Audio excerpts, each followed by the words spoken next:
destroyed several shops at the Kantamanto Tazani Lane within the Central Business District. We have the latest. Also, after nearly 3 months of a break, Parliament is back today for business. Topical among the issues that for consideration is the reintroduction of the anti-LGBTQ+I bill and the swearing in of new MPs. Plus, National Disaster Management Organization to introduce flat-free league table to reward high-performing districts and regions.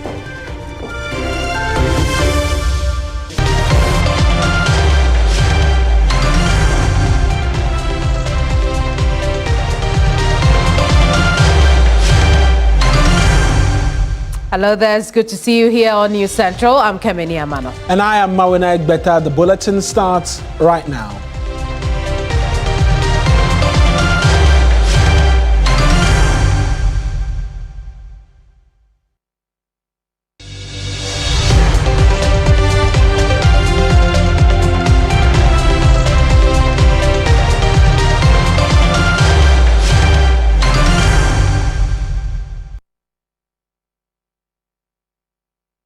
Let's start off from the legislature because the House is back in full action after nearly 3 months break with crucial items tabled for today. Members of Parliament elect for Akwitia and Tamale Central will as well be sworn in to office today. Also, a number of papers are expected to be presented and read for the first time, especially the one that involves the Human Sexual Rights and Family Values Bill, which has been reintroduced with a bipartisan support. Let's give you some details of who the sponsors are of this particular bill, which, and then we'll get a bit more in terms of the details from my colleague Christian Yale as well. But that bill, I mean, it's courted quite the controversy, and reason for which we're being told bipartisan support. Who are the members on each side who are constituting this support base for the proper human Ghanaian family values bill? I mean, the name sometimes is confused. Not many people can remember it off the top of their heads, but this is the support base of what this new bill is looking like. Also, I think in all of the conversations following the aftermath of it not being assented to by the president, what we heard from the current president is that it could be coming from the executive, which will then mean that some of the concerns, reason for which it went to the Supreme Court, that, look, it's a private member's bill and so it should not put a charge on the consolidated fund amongst many others. The expectation would have been that it would have come from the executive. But we're seeing what looks like another private member's bill again with bipartisan support. But who are the individuals? Reverend John Intim Fojo is a member of Parliament for Asin North, is an MPP MP. Samuel Nate George is a communications minister. You know him very well for a lot of the advocacy he championed in the previous or the 8th Parliament over this bill. Emmanuel Kwesi Bedra as well is MP for Ho West and NDC MP. Helena Joan Tosso, MP for Kratchi West and NDC MP as well. Vincent Ekwasefwa Old Tafo, a member of Parliament for the NPP as well. Nuruddin Mohammed Mumuni is MP for Nalerugu Gambaga. Al-Hassan Tampoli Sulemana, MP for Gushegu. Rita Na Odole Sowa, MP for Dade Kotopon. Tia Abdul Kabiru Mahama, the Wale member of Parliament. That's a hometown of the former vice president and 2024 flag bearer of the NPP as well. And so you know where he stands. Anthony Mie, MP for Dotobri as well, so member of Parliament on the ticket of the NPP. And so cut across in terms of the support base for this particular bill. But let's take you to the legislature right now because Christian Yale is standing by with a bit more in terms of the outlook for the third session of the first sitting of the 9th Parliament. Christian, walk us through a bit more in terms of what the House is expected to consider in a time frame that is quite short, but we know that the anti-LGBTQ+ bill will be top on the agenda. Eric, indeed, it's promising to be a very busy one from today. Also looking at the significantly short period within which the legislative arm of government has to work to consider all of these. In fact, I have had a preview of the business statement for this opening week for the third meeting, and you consider and see the majority leader, who is leader of the House, making an argument actually about how daunting a task it is going to be for the members of parliament to consider a whole lot of things before they resume for the Christmas break. Today in particular, there are a number of papers or reports that are going to be laid. Two of them actually are concerning PURC 2024 Audit Committee report concerning PURC's activities and expenditure as well. And then you have two papers that would be laid, one of which you have extensively dealt with concerning the reintroduction of the Proper Human Sexual Right and Family Values Bill 2025, otherwise known as the anti-LGBTQ bill. And then you have what you call the Spousal Rights Bill, which is being sponsored by the Deputy Minority Leader Patricia Piaget, as well as Elizabeth Ofoswajari, MP for Techima North. And so these are on the table today. And then keenly, one that is going to be very symbolic and iconic is going to be the swearing in of Bernard Bediako as MP for Akwetia, and then you would have that of Tamale Central in the person of Professor Ali Duseidu Mahama. It is symbolic indeed, and also with today being the first day starting a new meeting, it is only right, and as it has been the practice of the legislature, to ensure that these new MPs are sworn into office duly. But Eric, I can also, bring to you the new look inside the chamber. When you get into the chamber today, you realize that all the chairs, earlier there used to be some yellow or yellowish chairs that were being used, with only the black ones used by the leaders of both sides. Today it is different because you have all black chairs for all the members of parliament, and then you have brown chairs for the leaders, those who sit right in front of their respective caucuses. And so that is the change you see here, very refurbished. You see these tablets or the monitors on the table, which is to usher parliament into what we call the paperless parliament, though concerns are still there that its use hasn't been as effective as it should be, but it is still being used because from time to time you have reports and bills as and when they are being considered uploaded on these tablets for the MPs to use. But there is also the bit about the new cloth, which is the new kente cloth that we understand per confirmation that the Asantehene has donated to help decorate the interior of Parliament. So when you get here, usually during State of the Nation addresses, you see where the president usually stand to deliver their addresses. There used to be a piece of cloth which was there. That as well has been changed. And so when you enter Parliament right now inside the chamber, you would realize indeed that those new cloths have been changed. We understand and we have confirmed that these two, the new one as you see, the kente cloth, the fresh one as you see, is one that has been donated by the Asantehene Otumfuo Osei-Tutu II to help deal with, decorating the interior of Parliament, which actually adds to the new look of the chamber as it were. And so that is one that we see here. And so actually one would say that all things new, all things different, a new chamber. There are concerns for many who have been asking about the whereabouts of the old chairs and what they are going to be used for. We know that in due course they would be appropriately, used for the right purposes. And so that is the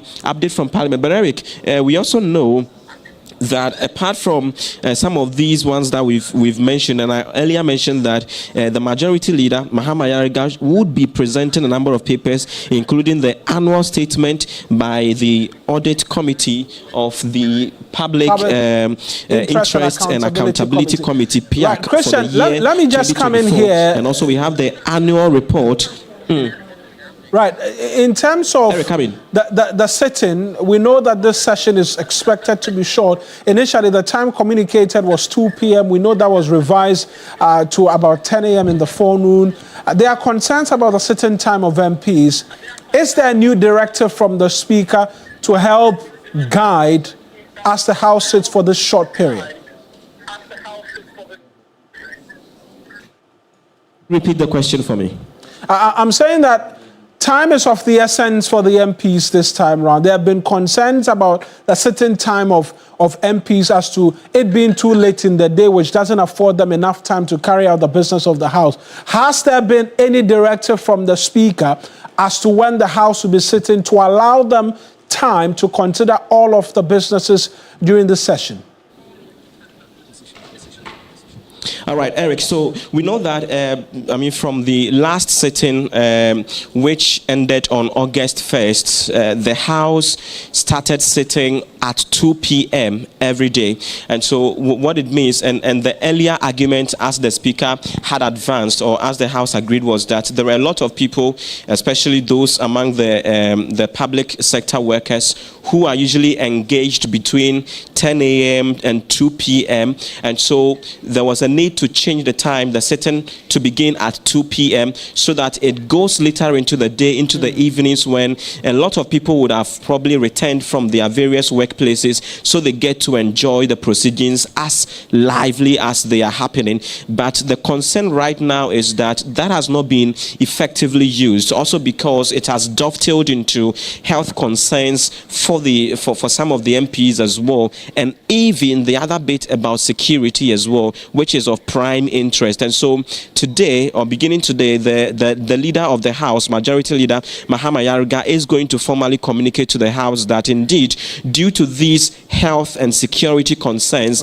they are going to revert the certain time from 2 p.m. back to 10 a.m. so that they are able to come early enough and close early enough. But before that, Eric, I have with me a Member of Parliament for Afajato South, Honorable Frank Efri, here with me to engage briefly. Honorable, you're live on TV3. This is News Central.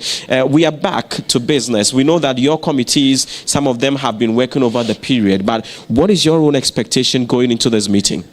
Very well, thank you so much. Of course, being the first sitting of the third meeting in the first session under the 9th Parliament of the 4th Republic, we are very much aware of the workload on the plate.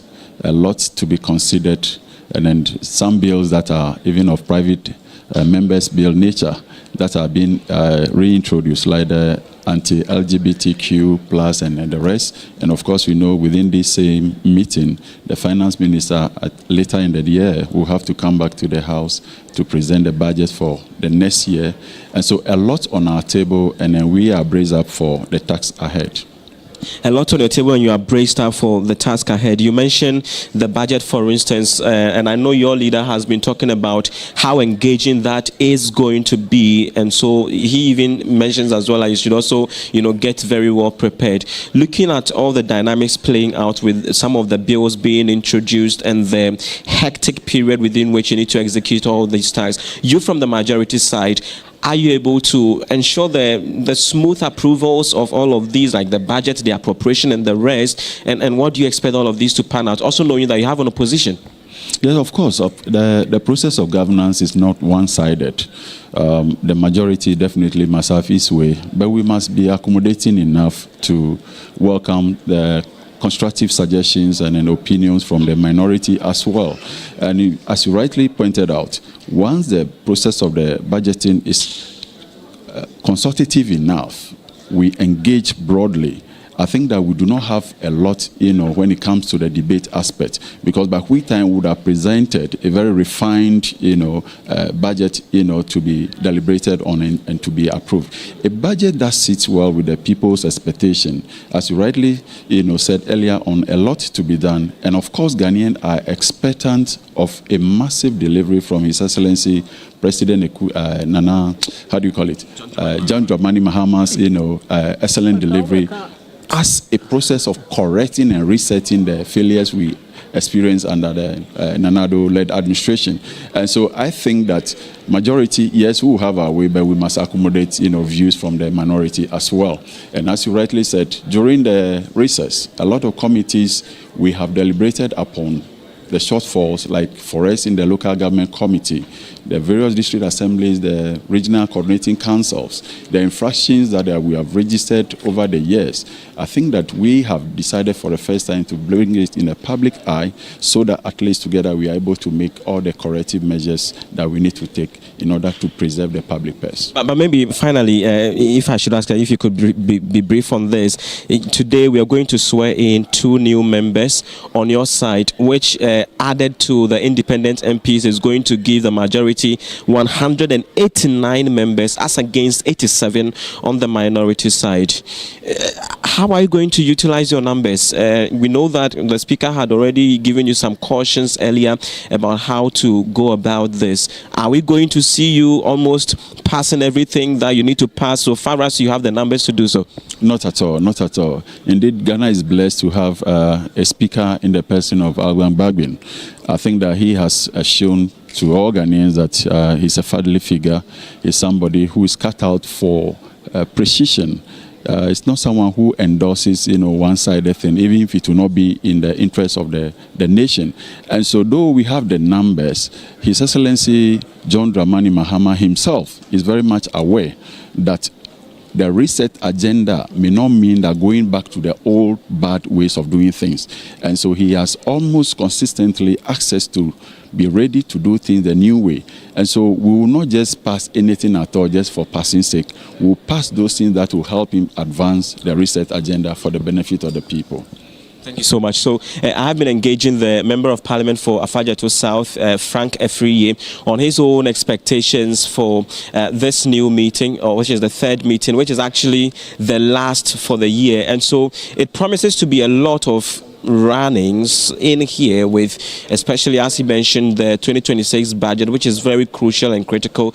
Conversations are already underway concerning that, but we also see how the reintroduction of the anti-LGBTQ bill is going to look like, also because the previous administration or president did not sign it into law, citing the case at the Supreme Court, which the Supreme Court is yet to even deliver a ruling on. We see how all of those interesting ones would turn out to be going into this meeting. Back to you in studios.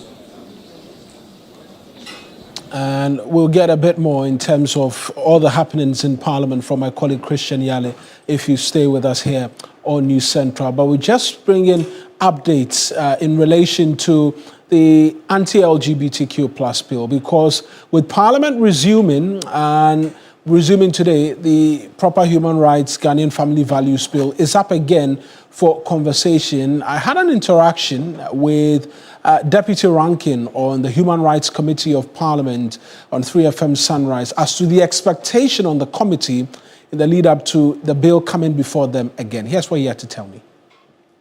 Very private things. You criminalize cross-dressing as well. Yeah. And a lot of social media skits these days, we see these content creators cross-dress. If that bill were law today, they'll be liable to some punishment as a result of that. That's why there's a problem. But I'm not sure the bill sought to criminalize people living their private life. No. We look at it with the critical human rights lens. Critical human rights lens and recommend. And I can assure you that we will ensure that nobody's rights are violated. Nobody's rights are violated. We saw a lot of memoranda with respect to this bill. Yeah.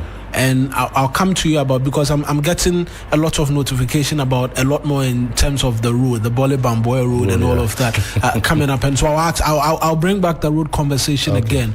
But we saw a lot of memoranda with respect to that. And these issues were raised. Yeah. You say because there was no Human Rights Committee, some of these excesses passed, and so it will not be the case again, because it was challenged in court. I won't describe them as excesses, as you have. But it was challenged in court. What was the outcome? The court said the bill had not been assented to just as yet, and so yes. Matter. Yes.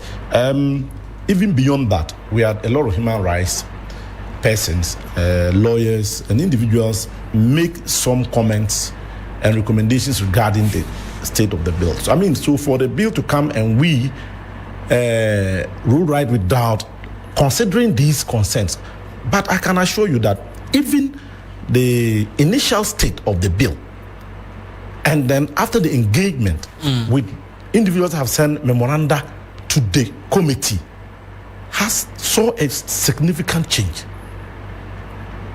A lot of things will change. So it doesn't matter. I think that this other process, if there are still elements there that will infringe on some person's rights unduly, it's another opportunity to look at it and refine it better for us, right, before it receives presidential assent. Let's bring you a bit more on this particular subject matter. Moses Fuamwenin is private legal practitioner and also an advocate for the anti-LGBTQ plus bill. Let's speak to him this afternoon. Counsel, I appreciate you speaking to us always. What do you make of the reintroduction of this bill? The president had suggested the executive was going to be the one to return the bill to the legislature, but it does look like it's a private member's bill again.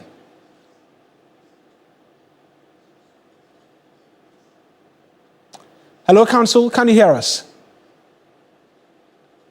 It does appear as a bit of a challenge in being able to connect with Moses Fuamwenin, who is an avid advocate for the proper human sexual family values bill, also known as the anti-LGBTQ plus bill, making its way back into Parliament. We'll work the phone lines and try and connect with him subsequently for you, but this is a conversation, it's one that is expected to dominate to an extent this next session of Parliament, considering the interest it continues to gather whenever it comes up for a conversation, and most certainly we'll keep our eyes peeled, or our eyes peeled rather, and bring you details. But let's try one more time. Moses Fuamwenin is a private legal practitioner, is an anti-LGBTQ plus advocate. Let's try one more time. Counsel, I appreciate you joining us. Can you hear me this time round?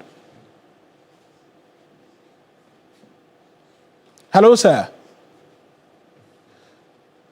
Well, still a bit of a challenge in being able to connect. We'll rectify the lines and connect with him. But let's bring you a bit more in terms of stories. Now, more than 15 second-hand clothing shops at the June 4th area in the Central Business District have been destroyed by an early morning fire. Firefighters managed to contain the blaze after deploying more than 8 fire engines to the scene. Efforts are still underway to completely douse the flames, although many traders have already lost most of their wares to the incident.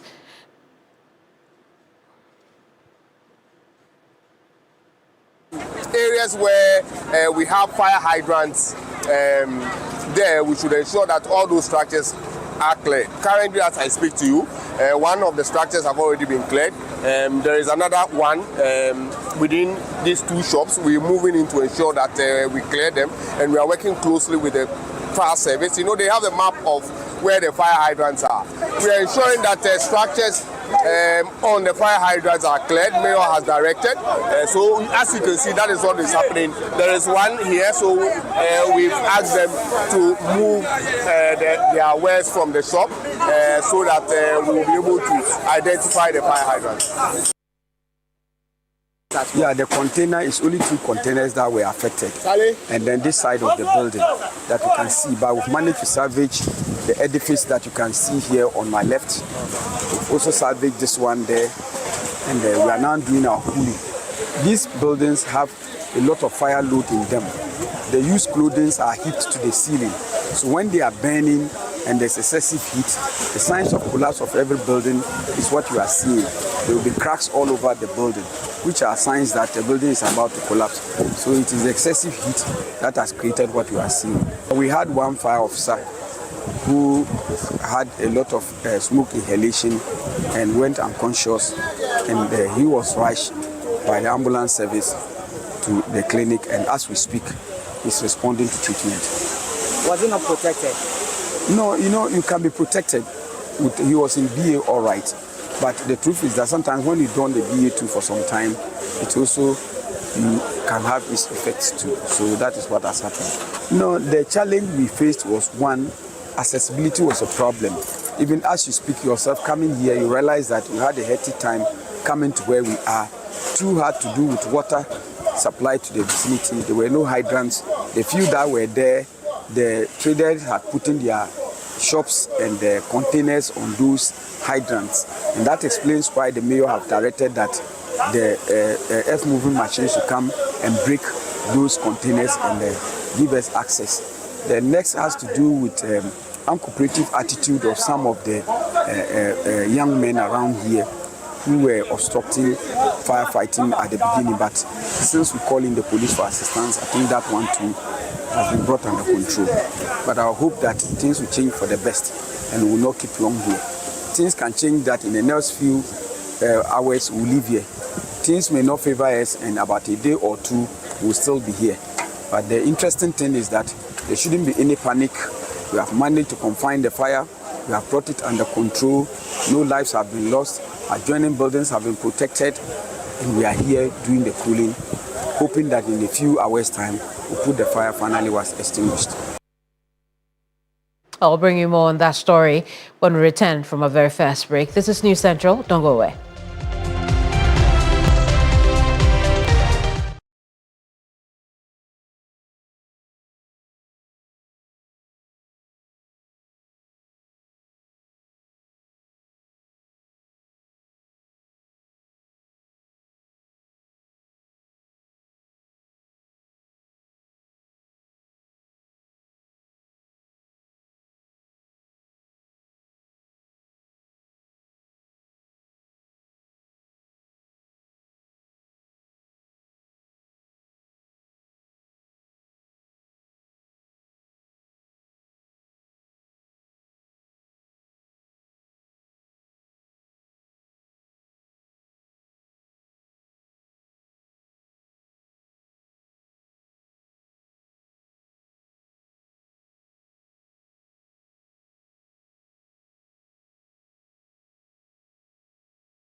Welcome back to News Central. Let's bring you some politics now. The race for leadership of the NPP is officially underway and is shaping up to be one of the most competitive in recent memory, with several key positions up for grabs, including national chair and general secretary. The battle lines are now clearly drawn. Judith Brown has more in the following report. In the chairmanship race, 4 big names have declared their intentions. Boakye Jako, former energy minister, who says his candidacy is a call to duty to restore discipline and structure within the party. Chairman Wontumi, the outspoken Ashanti regional chairman, who believes his grassroots appeal gives him an edge. Former General Secretary John Bwedu, who is also making a comeback, but this time aiming for the top job, chairmanship. And Sammy Crab, a former vice chairman who is back in the mix despite past clashes with the party hierarchy. These contenders represent different wings of the party, from establishment figures to regional power brokers, making this a highly watched contest. Meanwhile, the General Secretary position is also being hotly contested. Justin Frimpong-Kodria, the incumbent, is seeking re-election despite guiding his party into opposition.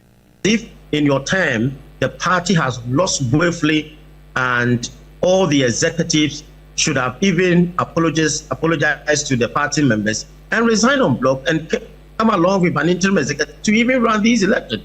So for me, I don't think that the current executive deserve some kind of re-election. I think they have to bring in more or new faces.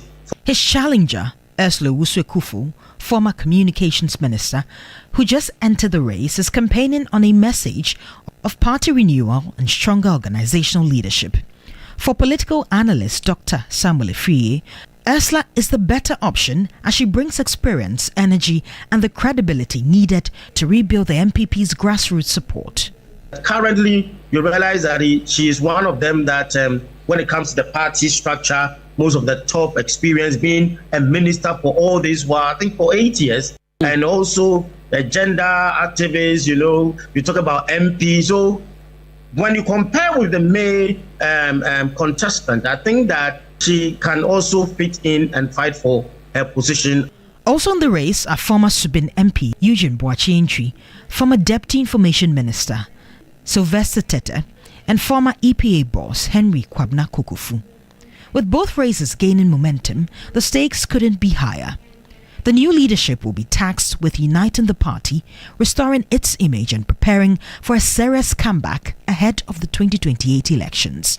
And as delegates prepare to cast their votes in the coming months, all eyes will be on who earns the trust of the party's base.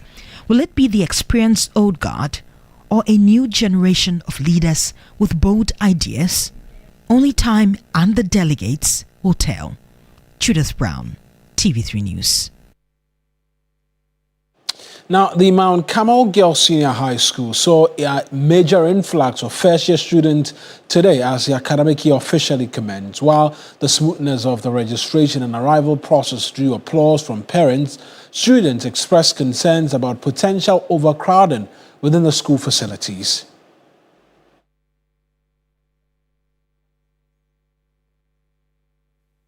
The new academic calendar began with high turnout of first-year students seeking to access their second cycle education. Parents supervising the process for their wards praised the school's administration for an efficient and well-organized system. The process is going on smoothly, and it's not anything to hassle. It's only a matter of following the process and you go through. And those who came earlier this morning have been sorted out. There are certain things like chalkbox, trunks, and other things. We are asked not to bring it. So that is what we actually have brought. Yes. However, students voiced their fears of potential overcrowding due to visibly large numbers. The school is already crowded and we don't even have enough dormitories. The dormitories are also crowded and they've enrolled like over 500 students or less than that. Because as things are going, we can see that there is no accommodation and we are likely to use our own completed chapel as a dormitory. They urged the contractor to hasten works on the dormitory and dining hall facility. the contractors who has to be working on our dining hall and all computer dormitories, please, they should be in a haste, because we can't use a chapel as a dormitory at the same time and use a dining hall as a chapel. Over thousands of students come in every year, and then there are no places for them. So we are pleading for the government to help us to improve our facilities so that life in this school will be comfortable and enjoyable for us. In a related development, the Kentehini of the Teachman Traditional Council has offered a timely advice to the arriving students, specifically warning against the misuse of social media. SS is the cardinal point of life. If you pass properly, even if your parents don't have, people will support you. If you fail, if you don't take it, that will be the end of your life. Students who just completed SS recently, some you could find them on the social media, TikTok, making unnecessary noise and other things. And this is where we need to have people to psychic these kids for them to know what's ahead of them. The school is expected to admit over 400 first-year students for the 2025-2026 academic year. Belinda Tete, TV3 News, Our Lady of Mount Carmel Girls Senior High School, Techiman. Now, the Public Utilities Regulatory Commission in the Ashanti region has clawed back over 80 million cedis from utility companies on behalf of aggrieved consumers in just 3 months. The summary of the third quarter activities for the regional office, covering up to September of 2025, paints a picture of a relentless battle for consumer rights.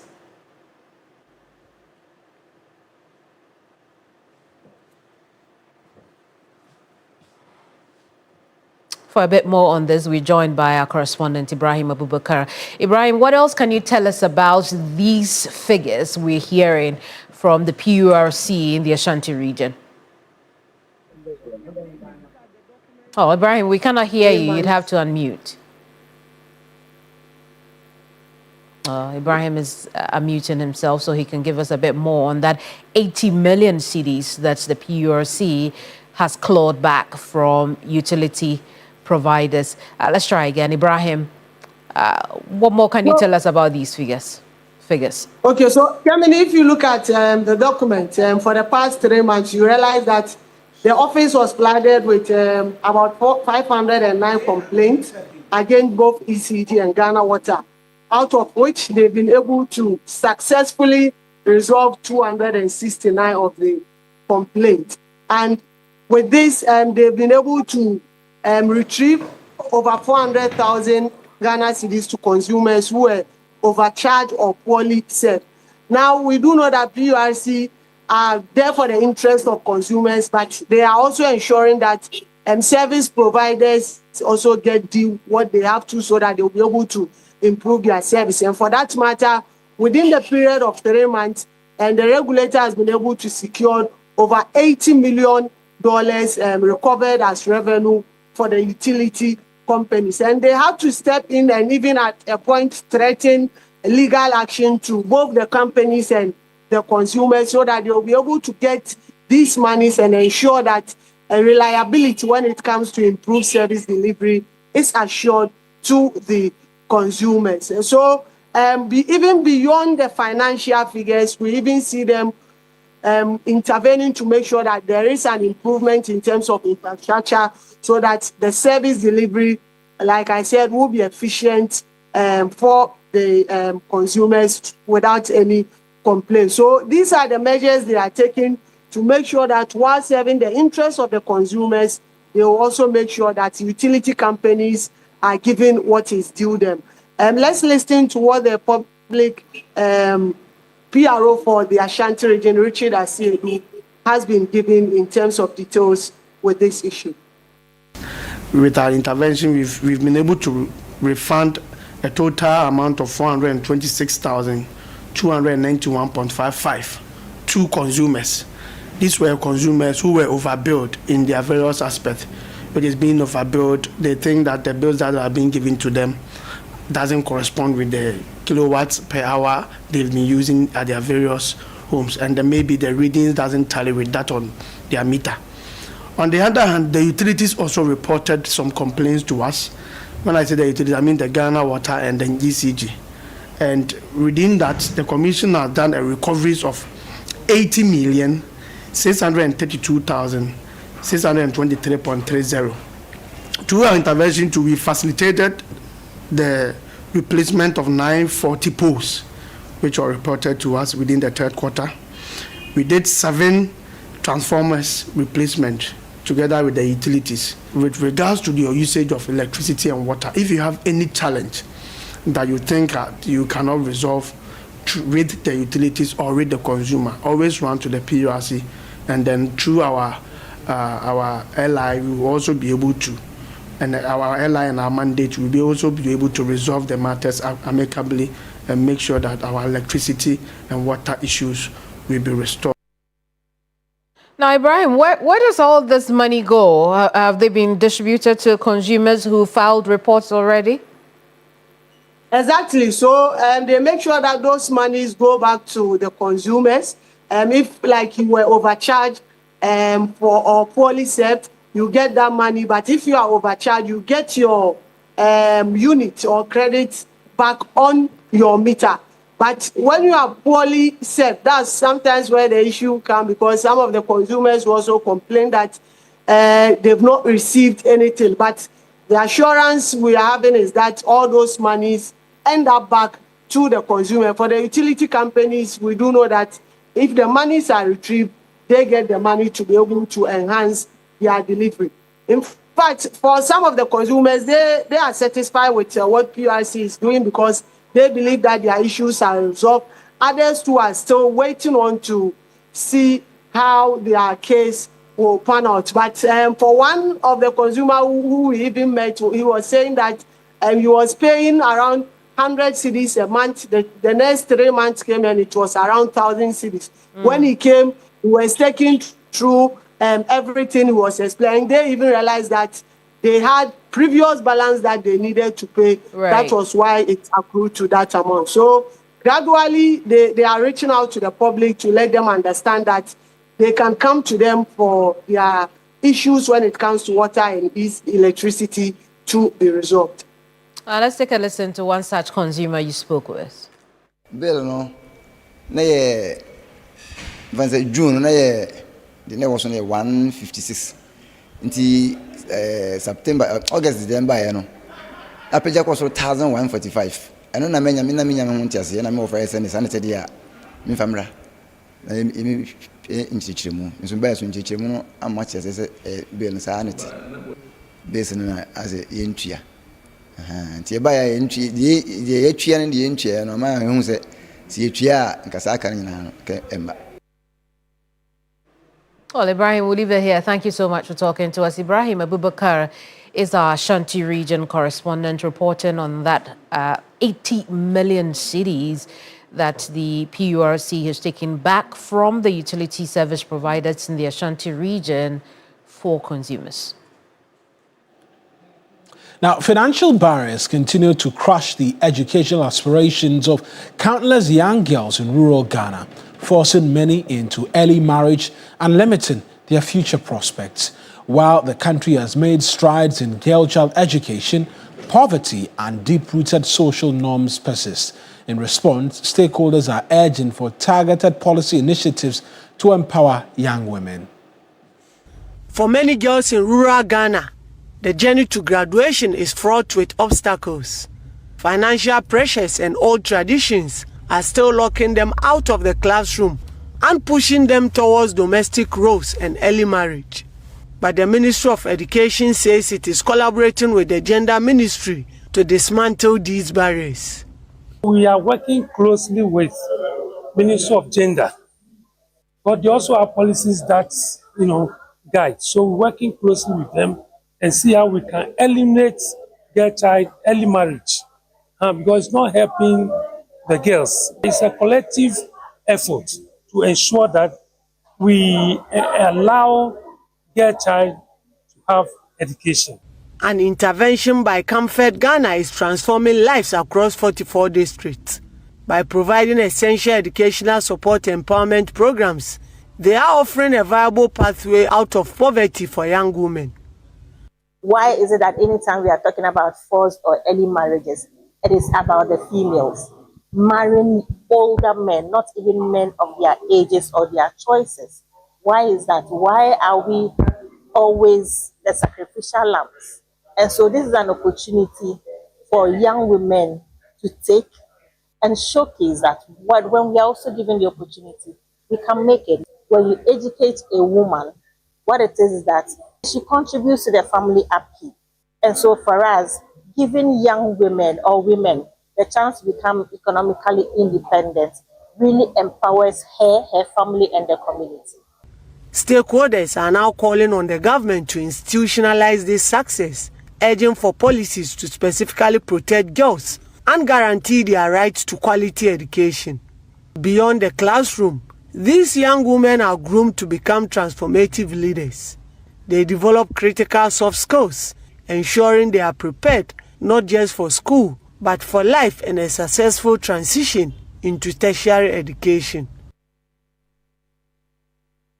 The National Disaster Management Organization is set to introduce flood-free league table to assess and reward districts and regions demonstrating excellence in flood prevention and management. Speaking at the opening of a 3-day training program for NADMO management and regional directors, the Interior Minister, in a speech on his behalf, said the initiative is part of government's broader effort to encourage proactive disaster prevention.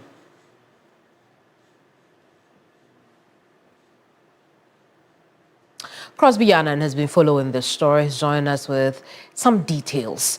Crosby, what else can you tell us about this flood-free league table? Mouthful. First of all, Kemini, we know that this came across when the 3-day residential program by the National Disaster Management Organization, it is to equip the personnel of the NADMO on how to respond effectively, but more importantly, how to prevent disasters from happening. So the Deputy Interior Minister, reading a statement on behalf of the Interior Minister, noted that it is expected of the regional directors who had gathered there to provide leadership in their regions that will make NADMO a very professional and responsive as well as efficient organization that is capable of mainly preventing and handling all forms of disasters in the country. Now, the ministry says that it is aware of the challenges that confronts NADMO. They are very obvious, the organization, and they are reaffirming their support to ongoing reforms underway to standardize operations and activities within the organization. And it is the expectation of the ministry that the rank and file of the organization will equally support the reform process. That is when this issue or the conversation about the league table came in place. So the Interior Minister said he has asked the Director General to institute a flooding-free and flooding reduction league table to identify well-performing districts and regions and use the result as the basis for rewarding districts and regions so that it encourages regions to prevent floods and to handle floods better when they occur. I spoke with a few of the regional directors who were there, and they're telling me that this engagement will go a very long way to help them. And when they leave Accra, they will disseminate the information to all their staff in the various regions so that they can collaborate and collectively work to mainly prevent disasters. But in instances where they cannot prevent them, when they happen, they'll be readily available to provide the needed support. Kemini. I see. What do we know about when this flood-free league table will be implemented and what indicators will be used? Well, Kemini, so the implementation will begin in earnest. That was a directive from the Minister to the Director General of the National Disaster Management Organization, and he has taken it in his strides. He says that he's going to work on it. And the indicators in the awarding scheme or the league table would be, like was mentioned, the ability to prevent floods, even in areas where hitherto there would have been floods. So ordinarily, flood anytime the rains pour. So if it does not happen this time around, then it means that district, that region is getting a mark for that. Circumstances that hitherto are leading to floods, if those circumstances are removed and the floods do not occur, then the regions, the districts are getting the marks for that, and eventually it will culminate into the league table that the organization will use to reward these regions and also, in some sense, work on the promotion of staff.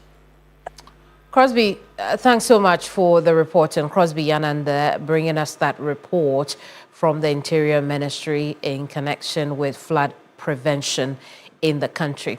You're watching News Central. When we come back from this break, we'll bring you a few more stories and then call it a day.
Good to have you join us. Now, a coalition of Ghana's major trade and manufacturing associations has vehemently condemned the Public Utilities Regulatory Commission's persistent move to increase electricity tariffs next year, labeling the current pricing regime as anti-business, anti-growth, and fundamentally flawed.